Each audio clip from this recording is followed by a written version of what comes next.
Control schedule is a monitoring and controlling process that occurs in the schedule knowledge area. What we're doing with this process, among other things, is updating actual schedule-related information. We could re-baseline the schedule. We could add activities, remove activities, add or remove milestones, change durations, change resources, change predecessors, etc. So basically, this process at a minimum is going to update actual information, and then if necessary, it's going to create change requests, which could go back to define activities, sequence activities, estimate activity durations, estimate activity resources, or estimate resources, etc. Now, when we look at the ITO table here, we're going to start out with the schedule management plan, which is going to give us guidance on how to update the schedule with actual information and modify it as necessary. Because remember, the schedule is a story, and we hope it's a true story. But we potentially need to make adjustments to that true story as we go along to keep it true. Now, the schedule baseline is going to be the target or approved version of what it is we're trying to do. The project schedule is going to be the living, breathing version of it with actual information in it. And so that's going to be key, so we know, what's going on compared to the target or baseline, if you will. And then schedule data is my actual data. I don't want to use the word information because that's going to be an output, work performance information, but it's the data about what's really going on. So when we get to that, also schedule data, work performance data, it's an analysis of what the story is telling us. As far as the reality, how is the story turning into reality? I guess you would say. In other words, is what's happening what we expect to be happening, and then if as a result of it not doing so, we can make adjustments. And that's some of what I was talking about with the beginning, with the scope management plan giving us guidance with modifying activities, predecessors, durations, etc. Now, earned value analysis. Remember, analysis is always a tool and technique. So earned value analysis is going to be where we're comparing work done to should have been done, and work done to money spent to get it done. And then an iteration burn down chart, which we'll see toward the end of this video, something if you're doing Scrum or possible other agile approaches, you can use that to see where you're at within that 2 to 4 week time box, for example. Performance reviews is where you take that data, compare it to your baseline, and you know where you're at. How accurate and true is the story that we're trying to tell with the schedule? Trend analysis, what direction are you going? Like one of my students, Brian, he commonly would say in class, yellow trending red or yellow trending green. Those are, worlds different, if you will.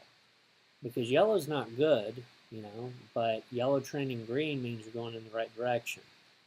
What if scenario analysis, again, always analysis. So what if I did this, what if I did that? I was working on a schedule software application once, and the top senior architect of the project came in, and he said, "Hey, I want to do something with the Microsoft project schedule, and I want to see about changing some things up and see what the ripple effect is. Can you send me a copy of the schedule?" And I said, "Can I send you a copy of this? Can I send you a copy of the schedule, not the production schedule?" "Oh, no, I don't want the production schedule." And, what if scenario analysis, sometimes you make adjustments. It's kind of like trying to put a Rubik's Cube back like it was, but you could look at, what if there was a delay here? What if I resequence these things? Or what if I stretch the duration or shorten the duration? And that's some of that what if scenario analysis could be. Now, resource optimization is also something you can do here. So we'll see that in one of our, I think we saw that in one of our earlier videos where we talked about leveling and smoothing. So we didn't work people 12 hours one day, 4 hours the next, but we got at a more consistent utilization.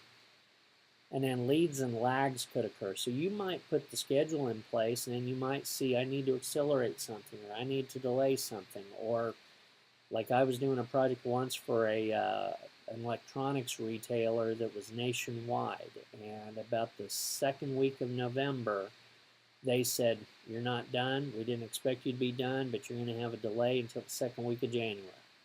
So just put a big, they didn't say this word for word, but basically it was put a big old lag in there from the second week of November to the second week of January, because you're not touching our stores between that. So something like that could be an adjustment like that you can make with this process. Schedule compression is where you can crash or fast track, as we saw in one of our earlier videos. Now what's going on here is you're basically trying to shorten either the overall schedule or pieces of the overall schedule. Now coming out of this, you have work performance information. So let me point something out real quick before I forget. Anytime we have control scope, schedule, cost, quality, basically if we take this and we look from control scope down, if it's control scope downward in the monitoring and controlling column, you're going to have work performance data in, you're going to have work performance info out, change requests out, project management plan updates out, and project document updates out. So that's going to be a consistent thing. In this case, work performance information is information about where we're at with the schedule. How accurate is reality compared to the story we're trying to tell with the schedule? The approach, if you will, to getting the job done. Schedule forecasts. Now, I've had a lot of discussion over the years with students in class, about forecasts. A schedule forecast, there's a lot of ways you can go about it, but basically it's some sort of a future estimate based on something that's happened in the past or something you believe is going to happen in the future. Change requests can potentially be created to go to perform integrated change control, and if they get approved, we make adjustments to the schedule or schedule-related things. Your schedule baseline could be updated. That could be new dates, new tasks, rearranging things, what have you.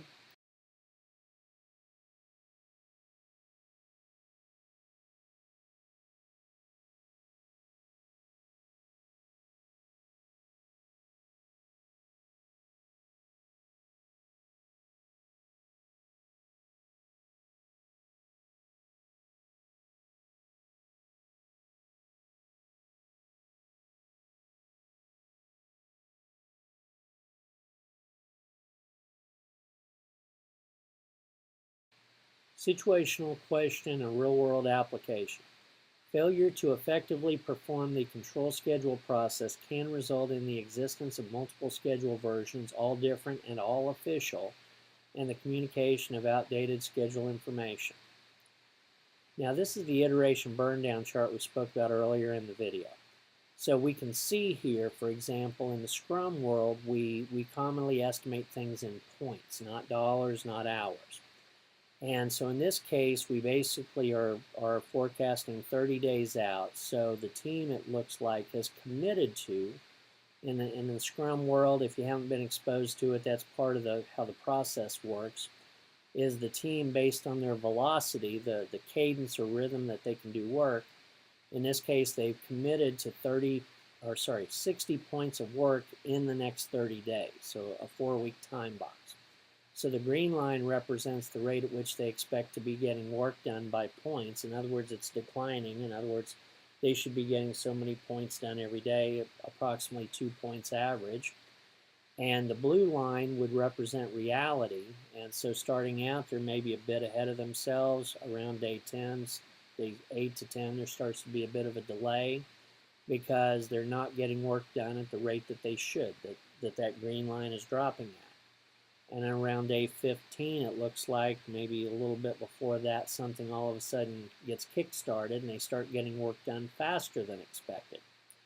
And then that red line represents the slice in time where they're looking, and if they keep this up, they would be on pace to finish earlier than the 30 days, or finish this scoped work or committed work earlier than the 30 days. So that's basically how the iteration burn down chart works. So if you're in the Scrum world or Agile world, this is the sort of thing you more than likely are going to be using instead of a Gantt chart. Now, when we think about this, this is a little bit of an elaboration there, but as we were talking about the lines there, the green line being the target, blue line being actual, and the red line in this case being the slice in time. And to clarify, those colors were for this sample. That's not necessarily an industry standard.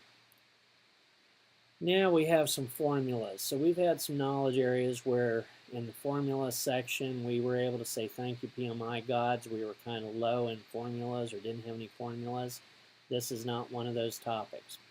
So let's walk through this. I'm basically going to tell you what you need to be familiar with for the test in this area at a minimum.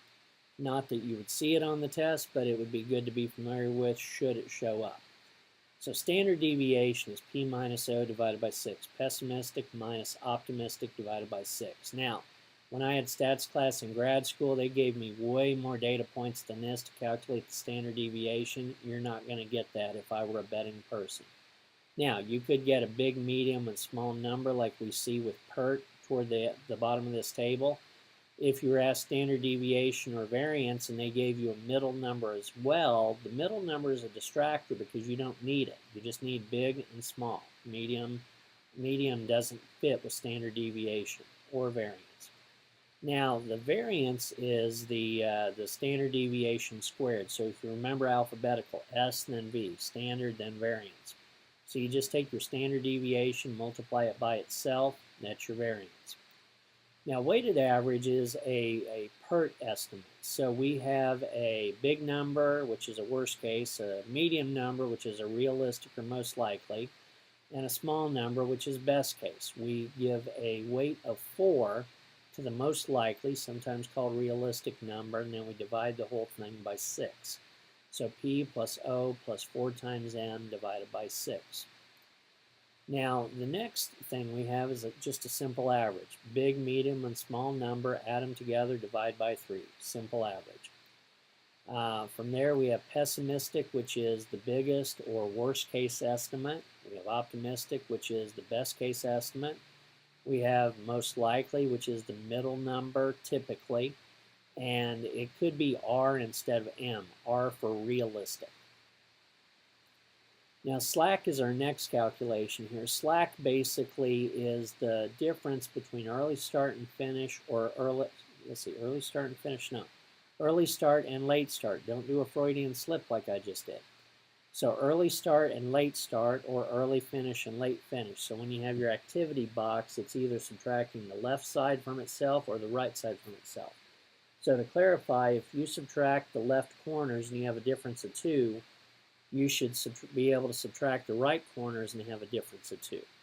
So whatever the difference is on the left side of an activity box, the difference is going to be the same difference on the right side. Now from there we have a forward pass formula. So this is to get the early finish. You can do the early start plus duration minus 1. Or you can count on your fingers like I showed you earlier in, I think it was a prior video.